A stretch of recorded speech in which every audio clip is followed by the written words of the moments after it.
Hello everyone, आज हम लोग एक्सपेक्टेड टाइम के बारे में डिस्कशन करेंगे।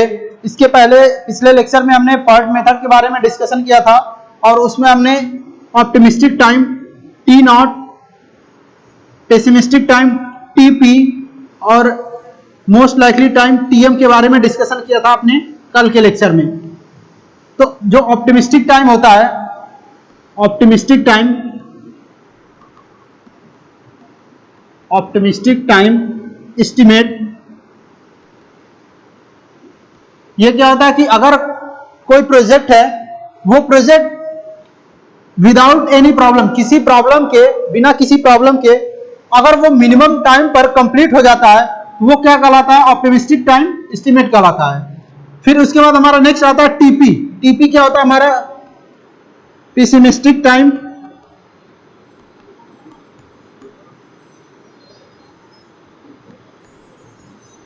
एस्टिमेट। पेसिमिस्टिक टाइम एस्टिमेट क्या होता है कि अगर हमारा प्रोजेक्ट किसी कारण से अगर डिले होता है या एबनॉर्मल कंडीशन कोई आ जाती है, जैसे अगर कोई हमारा प्रोजेक्ट चल रहा है, अगर उस प्रोजेक्ट में किसी दिन बारिश हो जाती है तो उस दिन हमारा प्रोजेक्ट काम क्या होता है? बंद रहता है। तो उस कारण से हमारा प्रोजेक्ट क्या होता है? टाइम एक्स्ट्रा लगता है। तो जब अगर हमारे प्रोजेक्ट को कंप्लीट होने में मैक्सिमम टाइम लगे तो उसको हम क्या बोलते हैं? पेसिमिस्टिक टाइम बोलते हैं। और अगर नॉर्मल कंडीशन पर अगर हमारा कोई प्रोजेक्ट टाइम पर कंप्लीट हो जाता है तो उसको हम बोलते हैं most likely time estimate. Most likely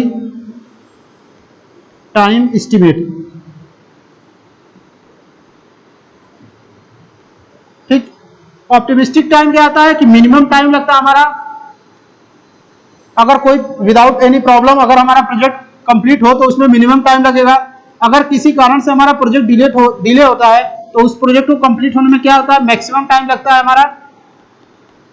और अगर नॉर्मल कंडीशन पर अगर हमारा प्रोजेक्ट टाइम पर कंप्लीट हो जाए तो वो हमारा होता है ऑप्टिमिस्टिक टाइम एस्टिमेट। ये हमारे तीन टाइप के वेरिएबल्स यूज होते हैं किसमें? PERT में। अब इन वेरिएबल्स को अगर हम एस्टिमेट कर लेते हैं तो इन वेरिएबल्स के बेसिस पर ही हम क्या करते हैं? एक्सपेक्टेड टाइम TE को कैलकुलेट करते हैं। इन तीन वेरिएबल्स के अकॉर्डिंग ही हम क्या करते हैं? एक्सपेक्टेड टाइम TE को कैलकुलेट करते हैं। अब एक्सपेक्टेड टाइम होता क्या है? द एवरेज और mean time taken for the completion of an activity is called expected time. यानी कि किसी प्रोजेक्ट जो हमारा अगर कोई एक्टिविटी है या कोई प्रोजेक्ट है तो उसका जो एवरेज या मीन टाइम होता है उस प्रोजेक्ट को कंप्लीट होने के लिए, उसको हम क्या बोलते हैं? एक्सपेक्टेड टाइम बोलते हैं। अभी हमने बताया कि इन तीन वेरिएबल्स के अकॉर्डिंग ही हम क्या करते हैं? एक्सपेक्टेड टाइम TE को फाइंड आउट करते हैं। तो TE का फॉर्मूला क्या होता है? TE को हम रिप्रेजेंट कैसे करते हैं? TE से रिप्रेजेंट करेंगे, सॉरी, एक्सपेक्टेड टाइम को हम TE से रिप्रेजेंट करते हैं। अब हमारा फॉर्मूला क्या होता है? T0 plus 4TM plus TP divided by 6। ये हमारा फॉर्मूला होता है एक्सपेक्टेड टाइम को कैलकुलेट करने का, ठीक। तो इस फॉर्मूले के बेसिस पे हम क्या करते हैं? एक्सपेक्टेड टाइम कैलकुलेट करते हैं। किसी भी एक्टिविटी या किसी भी प्रोजेक्ट को कंप्लीट होने का जो हमारा एक्सपेक्टेड टाइम होता है, अगर हम सपोज दैट कोई प्रोजेक्ट स्टार्ट करते हैं तो इस प्रोजेक्ट को स्टार्टिंग करेंगे तो फिर इस प्रोजेक्ट का हम फिनिशिंग भी करेंगे, खत्म भी उसको करेंगे। तो इस प्रोजेक्ट को कंप्लीट होने में कुछ टाइम लगता है। तो यही हम एक्सपेक्टेड टाइम कैलकुलेट करते हैं कि अगर कोई हम प्रोजेक्ट स्टार्ट करेंगे तो हमारा एक्सपेक्टेड टाइम कितना लगेगा इस प्रोजेक्ट को कंप्लीट होने में। इसको हम फाइंड आउट करते हैं इस फॉर्मूले से, TE T0 plus 4TM plus TP upon 6। अभी हमने बताया कि इन तीन वेरिएबल्स का यूज करेंगे। इन्हीं तीन वेरिएबल्स के यूज से हम क्या करते हैं? एक्सपेक्टेड टाइम को कैलकुलेट करते हैं। सपोज दैट अब हम यहां पे कोई एग्जांपल ले लेते हैं। अगर हमारे पास कोई एक्टिविटी ए है, अगर हमारे पास कोई एक्टिविटी ए है और कोई एक एक्टिविटी बी है, एक्टिविटी बी है, इन तीनों एक्टिविटी में ऑप्टिमिस्टिक टाइम, पेसिमिस्टिक टाइम और मोस्ट लाइकली टाइम एस्टिमेट हमारा गिवन है। वो कितना हमारा? 4, 6, 11। 4, 6, 11। 4 हमारा क्या है? T0, ये हमारा हो जाएगा TM और ये हमारा हो जाएगा TP। फिर एक्टिविटी बी में क्या गिवन है? 5, 10 और 12। 5 हमारा टी नॉट की वैल्यू है और 10 टी एम की वैल्यू और 12 टीपी की वैल्यू है।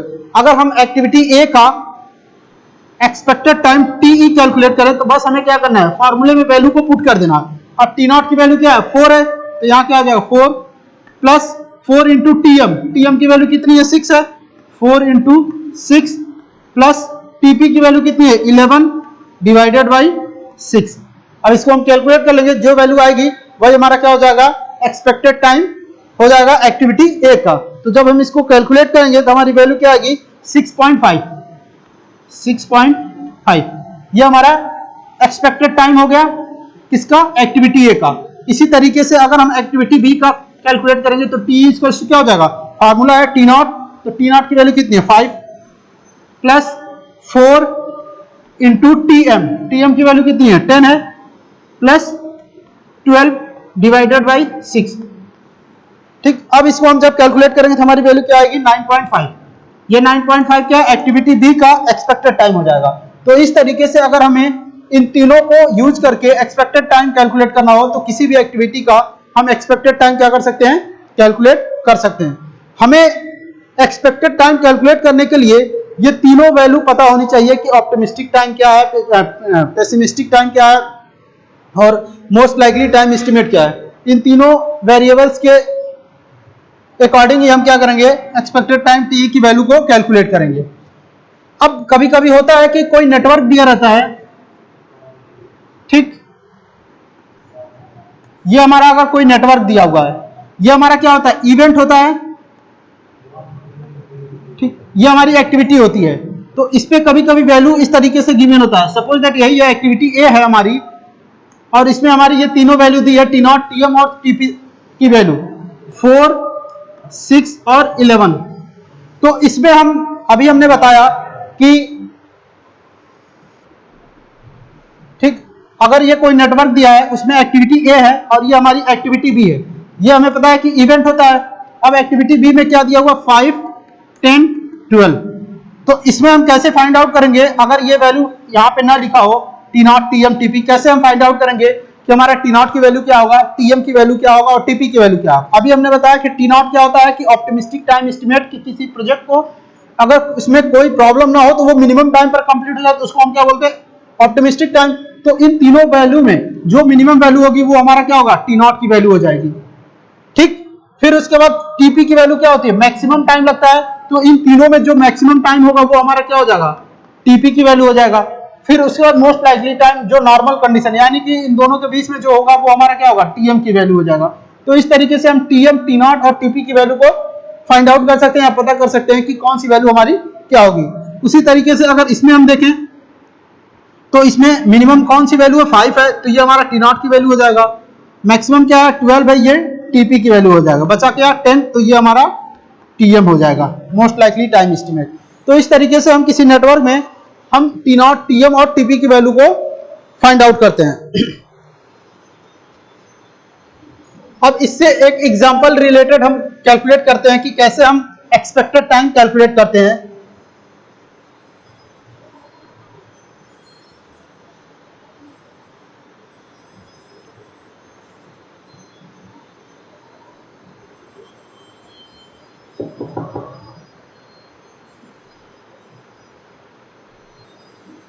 अब अगर कोई एक हम सिंपल एग्जांपल लेते हैं कि अगर कोई नेटवर्क सीरीज में दिया है तो उसका हम एक्सपेक्टेड टाइम कैसे कैलकुलेट करते हैं। तो हमारा नेक्स्ट टॉपिक क्या है, expected time for activity in series. Expected time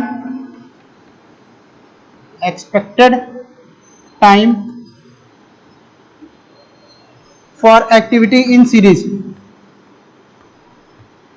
for activities in series. अगर कोई एक्टिविटी सीरीज में है तो उसका हम एक्सपेक्टेड टाइम कैसे कैलकुलेट करते हैं। हम एक छोटा सा एग्जांपल लेते हैं।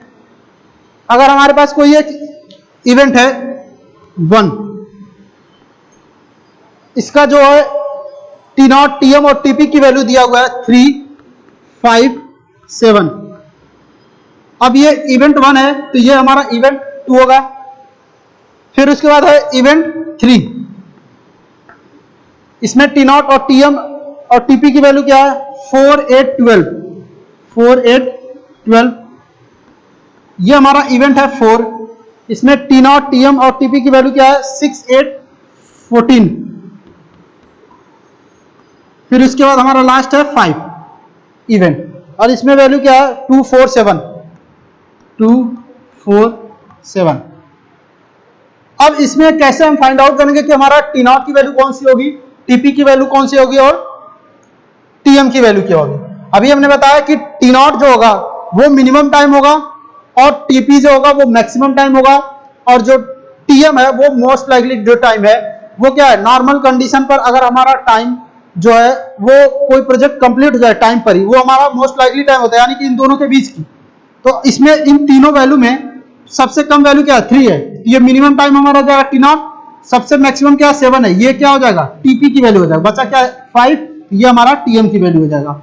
इसी तरीके से इसमें भी हम पता कर सकते हैं 12 क्या होगा टीपी की वैल्यू हो जाएगा, 4 क्या हो जाएगा टी नॉट हो जाएगा और 8 क्या होगा टीएम की वैल्यू होगा। तो इसी तरीके से हम क्या करेंगे हर एक एक्टिविटी का हम टी नॉट टीएम और टीपी की वैल्यू को फाइंड आउट करके बता सकते हैं कि क्या हमारी वैल्यू होगी।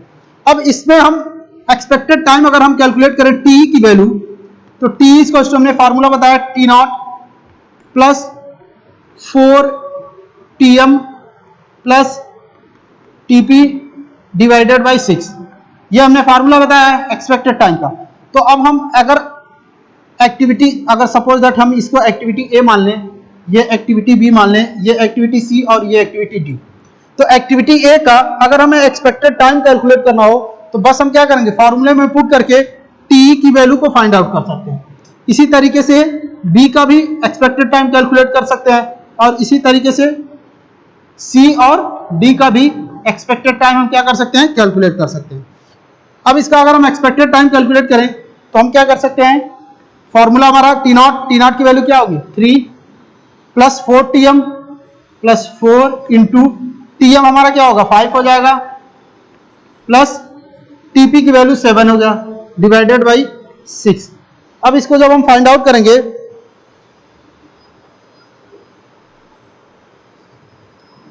हमारा टी की वैल्यू क्या आ जाएगा 5 आ जाएगा। तो ये हमारा टी की वैल्यू क्या हो जाएगा एक्टिविटी ए का 5। ठीक इसी तरीके से एक्टिविटी बी का भी कैलकुलेट करेंगे उसकी वैल्यू हमारी क्या आएगी 8 आ जाएगी। बस क्या करना है फॉर्मूले में वैल्यू पुट करना है 4 plus 4 into 8 plus 12 divided by 6। तो जब इसको कैलकुलेट करेंगे तो हमारी वैल्यू क्या आएगी 8 आएगी। इसी तरीके से हम एक्टिविटी सी का भी कैलकुलेट कर लेंगे तो उसका जब कैलकुलेट करेंगे तो आएगा हमारा 8.66 और एक्टिविटी डी का 4.16 ये हमारा एक्सपेक्टेड टाइम हो जाएगा। अब इसमें अगर एक्सपेक्टेड पाथ मतलब इवेंट 1 से इवेंट 5 तक कंप्लीट होने में क्या हमारा एक्सपेक्टेड टाइम लगेगा उसको हमें फाइंड आउट करना होगा। क्या करेंगे जितना एक्सपेक्टेड टाइम है सबको हम क्या करेंगे ऐड कर लेंगे, सबको क्या करेंगे ऐड करके टोटल एक्सपेक्टेड टाइम हम बता सकते हैं कि हमारा जो सीरीज में नेटवर्क है एक्टिविटी है उस टोटल एक्टिविटी को कंप्लीट होने में टोटल एक्सपेक्टेड टाइम कितना लगेगा। हम क्या करेंगे सारी वैल्यू को ऐड करके expected time for path calculate कर सकते हैं। एक्सपेक्टेड टाइम फॉर पाथ यानी कि पूरे पाथ के लिए जो यानी कि 1 से लेकर के 5 तक हमारा इवेंट है या जो हमारी activity A B C D इन सभी एक्टिविटी को कंप्लीट होने में कितना एक्सपेक्टेड टाइम लगेगा तो उसको हम क्या करेंगे ऐड कर लेंगे। तो एक्टिविटी ए में कितना लगा 5, एक्टिविटी बी में कितना लगा 8, एक्टिविटी सी में कितना लगा 8.66 और एक्टिविटी डी में कितना लगा 4.16।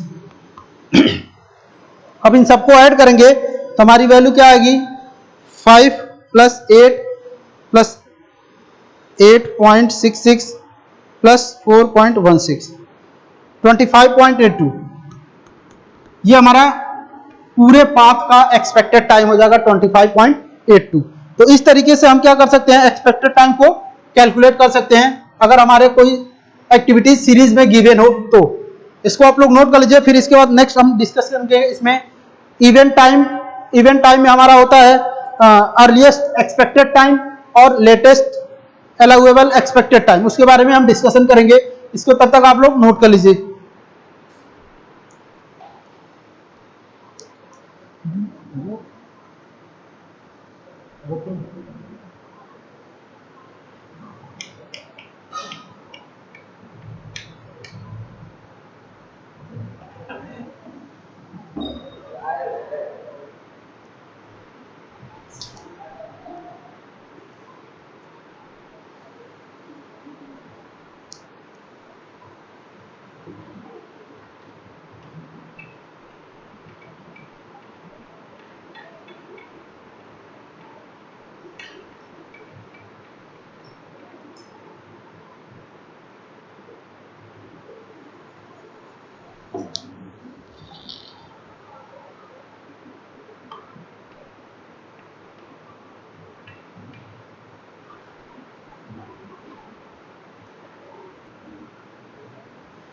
अब नेक्स्ट हम डिस्कशन कर रहे हैं इवेंट टाइम। इवेंट टाइम में सबसे पहले हम डिस्कशन कर रहे हैं earliest expected event occurrence time, TE.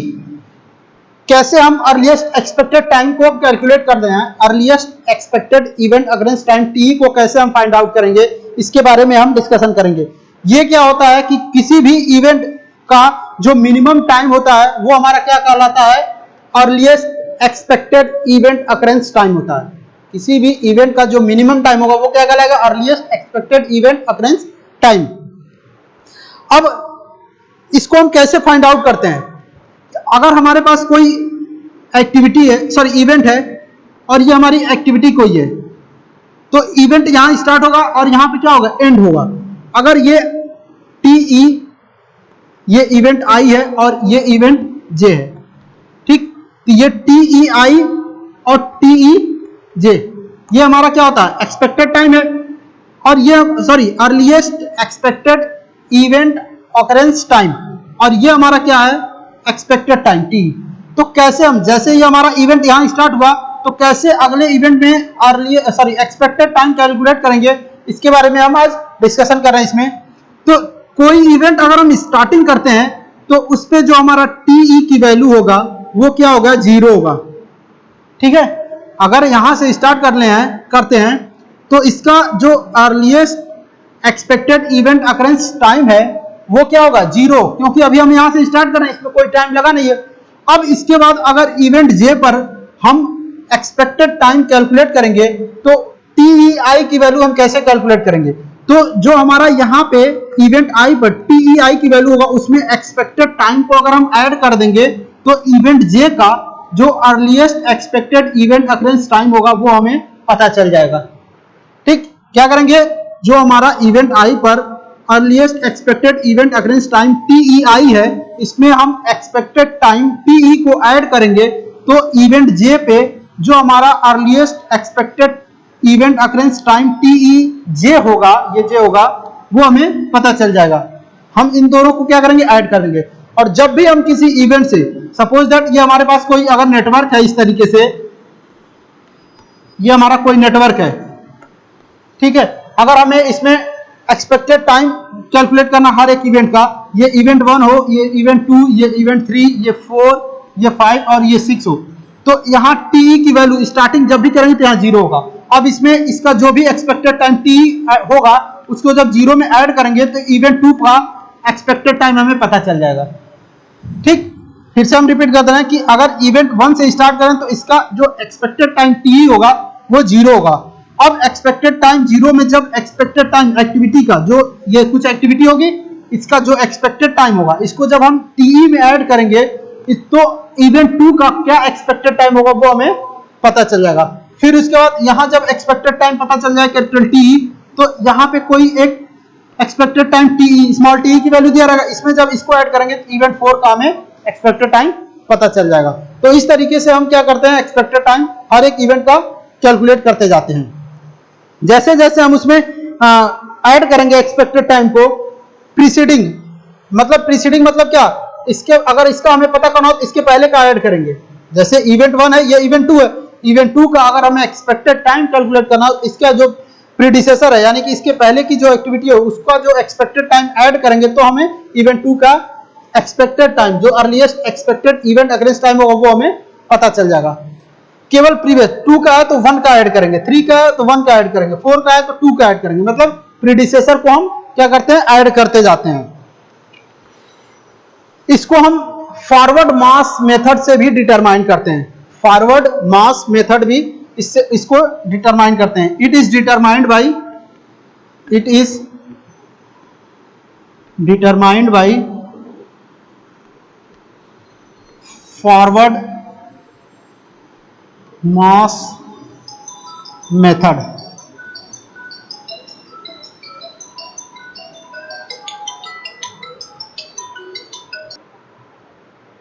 ठीक, तो ये क्या होता है, कैसे डिटरमाइन करते हैं, फॉरवर्ड मास मेथड से। दूसरी चीज कि जब भी हम expected earliest expected time TE को इंडिकेट करते हैं तो उसको हम कहां इंडिकेट करते हैं, जो हमारा नोड होगा उस नोड के ऊपर ही हम उसको क्या करते हैं, इंडिकेट करते हैं।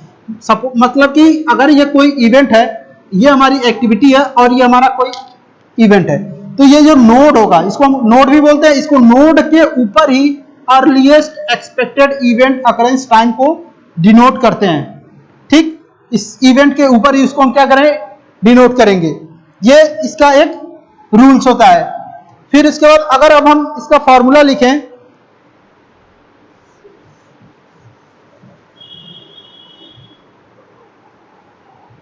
सपोज अभी हमने बताया कि ये कोई इवेंट आई है और ये कोई इवेंट जे है, तो इसके ऊपर ही हम क्या करेंगे, earliest expected event occurrence time को इंडिकेट करेंगे। तो ये टीईआई हो जाएगा इवेंट आई के ऊपर, और ये टीईजे हो जाएगा, और ये हमारा एक्सपेक्टेड टाइम हो जाएगा एक्टिविटी का।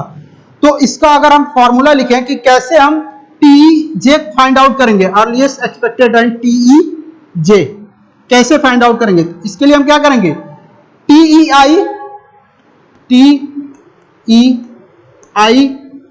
Plus expected time T E. जब टीईआई में एक्सपेक्टेड टाइम टीई को ऐड करेंगे तो इवेंट जे का जो expected time, earliest expected event occurrence time होगा, वो हमें पता चल जाएगा। तो ये फॉर्मूला होता है। आगे अगर इसी तरीके से आगे कोई और इवेंट हो तो उसका भी इसी फॉर्मूले से हम earliest expected event occurrence time find out कर सकते हैं। अगर इसको हम एक सिंपल से लैंग्वेज में लिखना चाहें, सिंपल फॉर्मूले के फॉर्म में, तो उसको हम क्या लिख सकते हैं, टीई, अब ये क्या है, इसके आगे का है, ये क्या है, टीईआई और ये टीईजे, ये आगे का है। तो अभी हमने बताया कि प्रीडिसेसर और सक्सेसर क्या होता है, कि किसी इवेंट से पहले अगर कोई किसी एक्टिविटी के पहले कोई एक्टिविटी होती है तो वो हमारा प्रीडिसेसर होता है, अगर किसी एक्टिविटी के बाद कोई एक्टिविटी होती है तो वो हमारा क्या कहलाता है, सक्सेसर कहलाता है। तो अगर हम इसका फॉर्मूला लिखे ये इसका सक्सेसर टीईजे होगा, तो टीई अगर हम कैलकुलेट करें तो ये हमारा क्या कहलाएगा, सक्सेसर होगा। ये क्या होगा, सक्सेसर होगा। इसका अगर हम फॉर्मूला लिखें,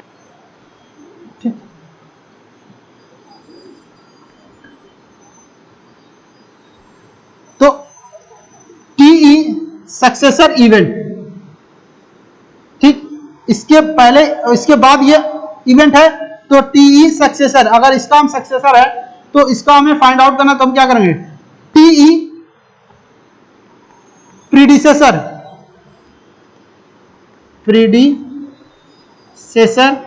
इवेंट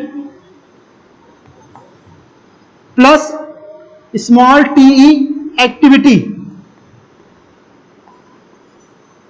इसी फॉर्मूले को हम इस फॉर्म में लिख रहे हैं, ये हमारा फॉर्मूला हो जाएगा। अगर ये हमारा कोई एक्टिविटी है, ठीक, और ये हमारा इवेंट है, तो ये हमें टीईजे यानी कि इसका सक्सेसर का हमें पता करना हो, तो टीई सक्सेसर ये हो गया, प्लस टीई प्रीडिसेसर, इसका प्रीडिसेसर क्या होगा, यही तो होगा।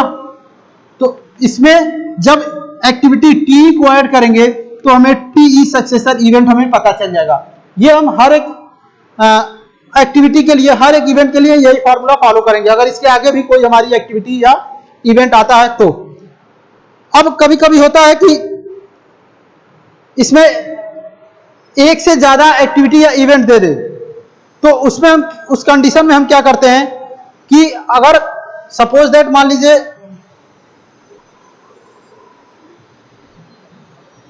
हमारे पास अगर कोई इस तरीके का नेटवर्क है,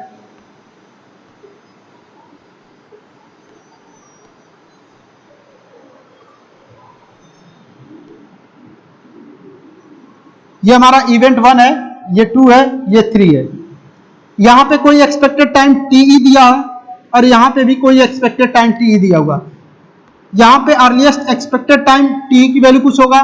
अब इसको हम फाइंड आउट करना हो क्या करेंगे, इसमें इसको ऐड करेंगे तो यहाँ का इवेंट 2 का अर्लीस्ट एक्सपेक्टेड अकरेंस टाइम पता चल जाएगा। उसी तरीके से 3 का भी हम क्या करेंगे, पहले का जो अर्लीस्ट एक्सपेक्टेड टाइम है उसमें टी को ऐड करेंगे तो हमें इवेंट 3 का अर्लीस्ट एक्सपेक्टेड टाइम टी पता चल जाएगा। अब कभी कभी होता है कि जैसे इस इवेंट पे, इवेंट 2 पर अगर हम आते हैं तो हमें टी की वैल्यू 2 मिलेगी, 1 से ज्यादा मिलेगी। अर्लीस्ट एक्सपेक्टेड इवेंट टाइम जो है वो 1 से ज्यादा मिलेगा।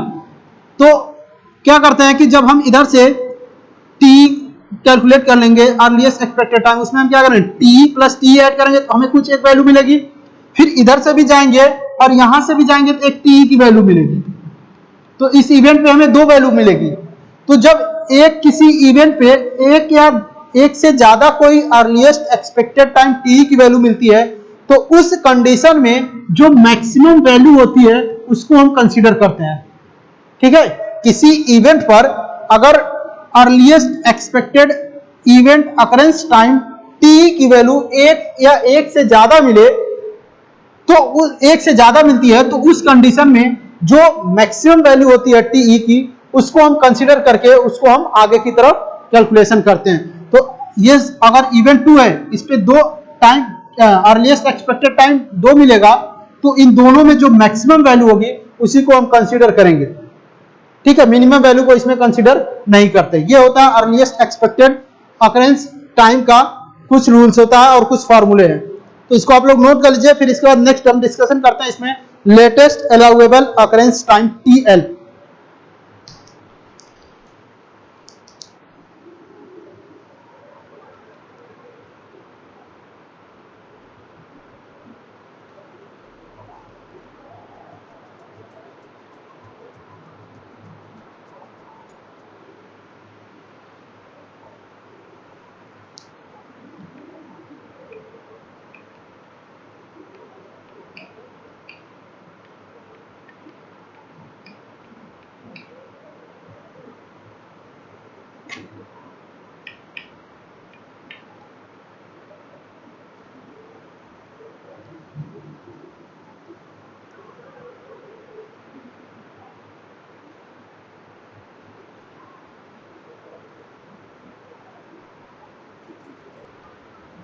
अब नेक्स्ट हम क्या डिस्कशन कर रहे हैं, लेटेस्ट अलाउएबल ऑकरेंस टाइम। इसको हम टीएल से इंडिकेट करते हैं। इसको क्या करते हैं, टीएल से इंडिकेट करते हैं। और इसके पहले जो हमने पढ़ा है अर्लीस्ट एक्सपेक्टेड, उसको हम टी से इंडिकेट करते हैं। अब टीई में हम जो अर्लीस्ट एक्सपेक्टेड अकरेंस टाइम था, इसमें हम क्या करते थे, मिनिमम टाइम लगता है किसी प्रोजेक्ट को कंप्लीट होने में, किसी एक्टिविटी को, और इसमें क्या होता है, मैक्सिमम टाइम होता है। ठीक, इसमें क्या होगा, मैक्सिमम टाइम होगा। अब हम बात करें कि कैसे हम इसको फाइंड आउट करते हैं टी, तो इसको जो होता है, इसको हम कैसे डिटरमाइन करते हैं, बैकवर्ड मास मेथड से हम इसको क्या करते हैं, डिटरमाइन करते हैं। जो हमारा earliest expected occurrence time T था उसको हम फॉरवर्ड मास मेथड से फाइंड आउट करते थे और इसको बैकवर्ड पास मेथड से हम क्या करते हैं, कैलकुलेट करते हैं। इट इज डिटरमाइंड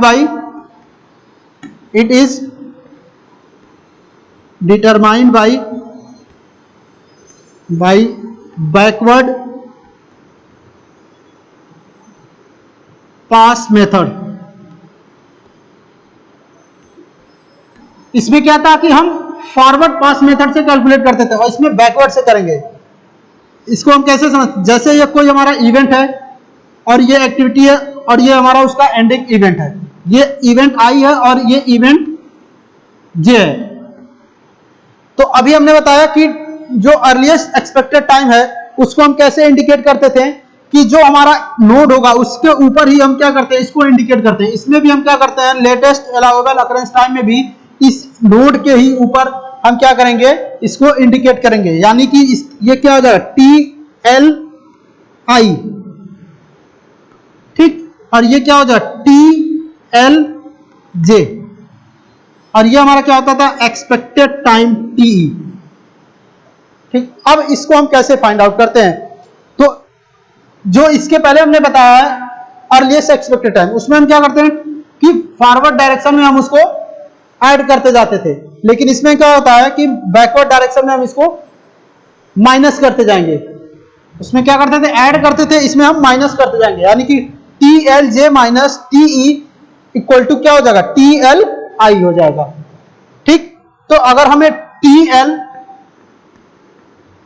यानी कि latest allowable occurrence time event I का कैलकुलेट करना हो, तो उसके लिए हम क्या करेंगे, TLI इक्वल टू हो जाएगा TLJ minus earliest expected time TE, ठीक है। इसको हम माइनस करेंगे, और ये अर्लीस्ट एक्सपेक्टेड टाइम TE जो किसका है, इवेंट I और J का है, तो यहां हम इसको I और J भी लिख सकते हैं, ठीक है। तो ये फॉर्मूला हो जाएगा हमारा किसका,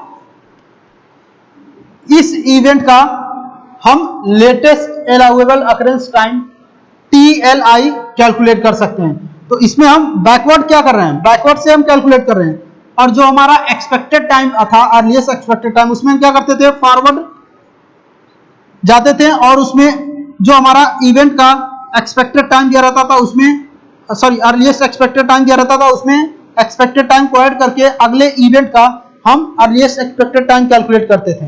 बट जो हमारा लेटेस्ट अलाउेबल अकरेंस टाइम है, उसमें हम क्या करेंगे, बैकवर्ड पास मेथड से हम उसको माइनस करके पिछले जो इवेंट है उसका हम latest allowable occurrence time calculate करेंगे। तो ये हमारा latest allowable occurrence time TL calculate करने का फॉर्मूला होता है।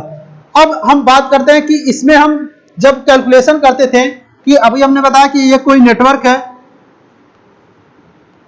ठीक, ये एक इवेंट 1 है, ये 2 है, ये 3 है। तो अभी हमने बताया कि जब हम TE कैलकुलेट करते हैं, एक्सपेक्टेड टाइम और अर्लीस्ट एक्सपेक्टेड टाइम, तो जो हम अगर एक इवेंट पे एक से ज्यादा, मतलब 2 या 2 से ज्यादा अर्लीस्ट एक्सपेक्टेड टाइम आता था, तो उसमें हम मैक्सिमम वैल्यू को कंसीडर करते थे।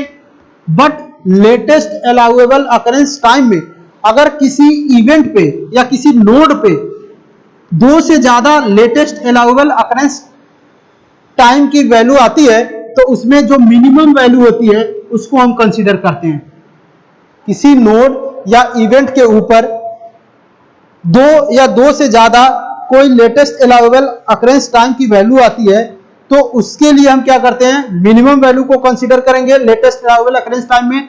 और अगर हम एक्सपेक्टेड टाइम में एक्सपेक्टेड अकरेंस टाइम कैलकुलेट करते हैं, तो उसमें मैक्सिमम वैल्यू को कंसीडर करते हैं। ये बेसिक डिफरेंस है इन दोनों में, लेटेस्ट अलाउेबल अकरेंस टाइम और अर्लीस्ट एक्सपेक्टेड अकरेंस टाइम में, ठीक। तो ये इसका फॉर्मूला है किसका, लेटेस्ट अलाउेबल अकरेंस टाइम का। तो इसको आप लोग नोट कर लीजिए, फिर इस पे रिलेटेड एक छोटे से हम क्वेश्चन के बारे में डिस्कशन करते हैं कि कैसे हम क्वेश्चन को फाइंड आउट करेंगे। इसको आप लोग नोट कर लीजिए तब तक।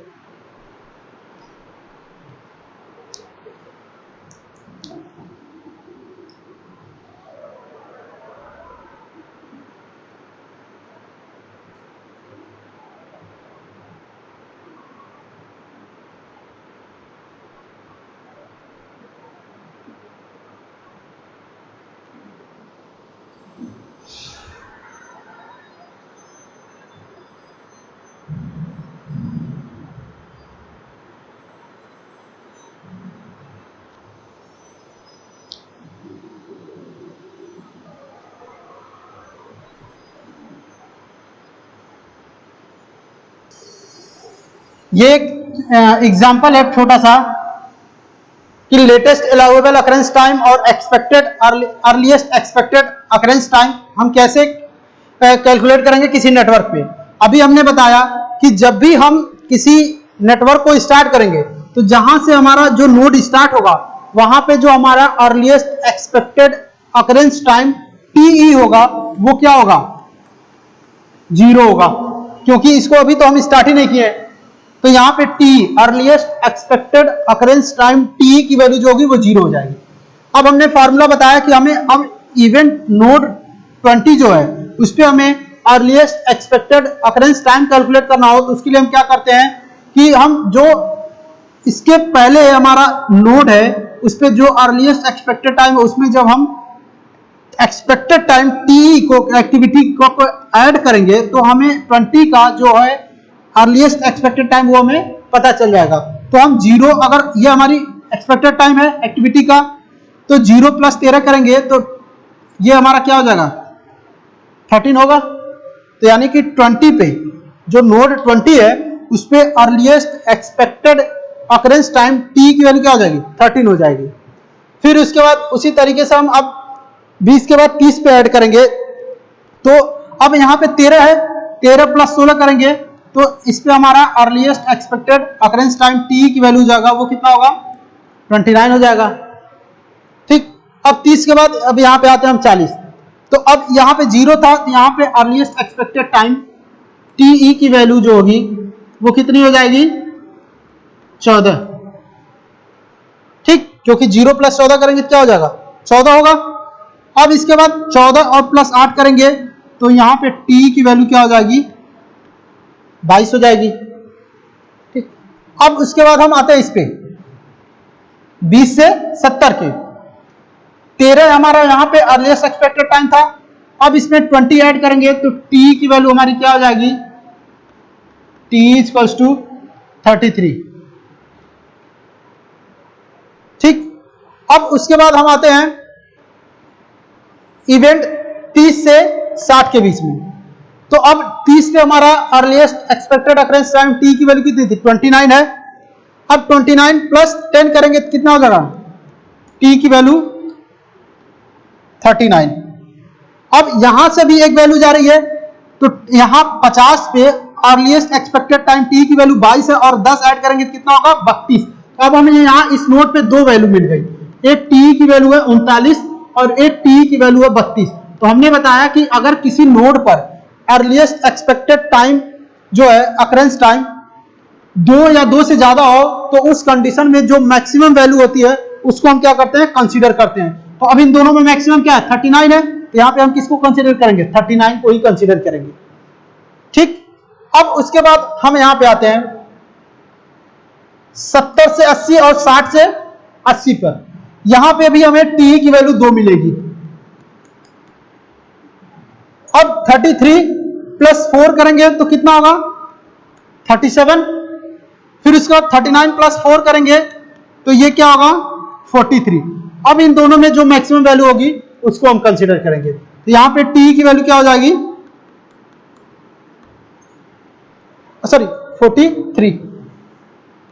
43। ये हमारा हो गया earliest expected occurrence time t की वैल्यू। अब इसमें हमने क्या किया फॉरवर्ड पास मेथड का यूज किया है। अब इसी नेटवर्क पर अगर हमें latest allowable occurrence time TL की वैल्यू कैलकुलेट करनी हो तो उसको हम कैसे फाइंड आउट करते हैं। अभी हमने बताया ये क्या होता है हमारा बैकवर्ड पास मेथड होता है, टी क्या होता है हमारा फॉरवर्ड पास मेथड होता है, फॉरवर्ड पास मेथड, और टीएल क्या होता है बैकवर्ड पास मेथड होता है।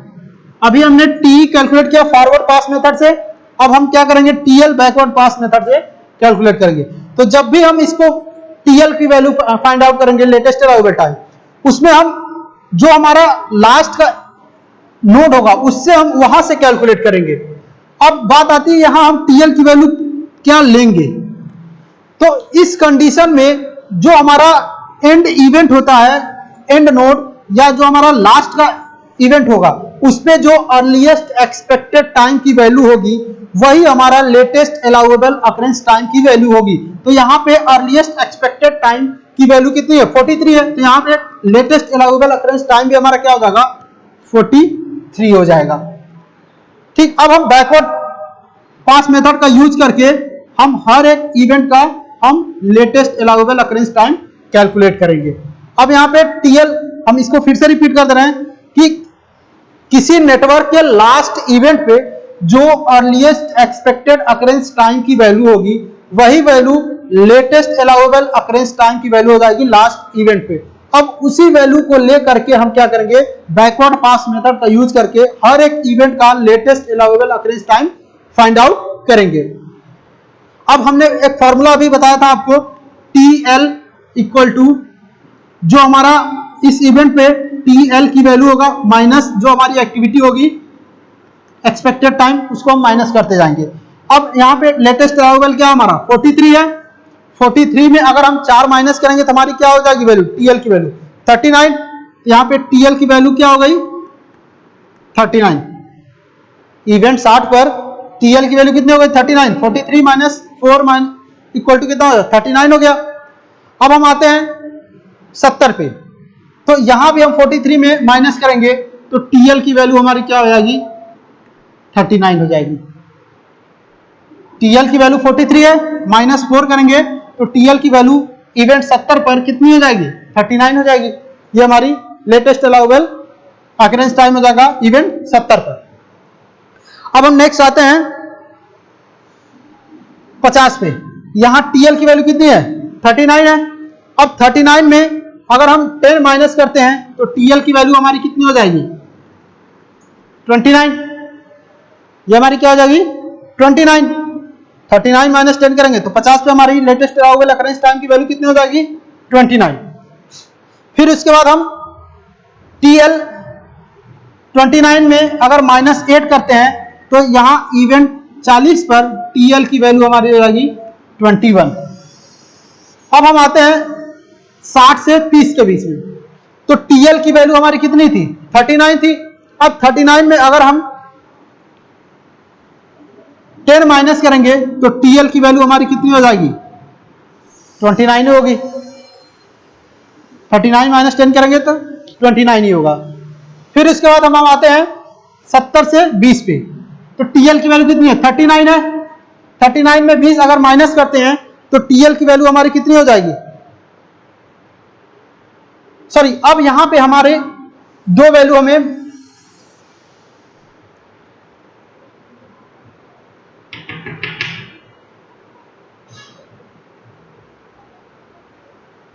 ठीक। अब यहां TL कितना हमारा 39 है।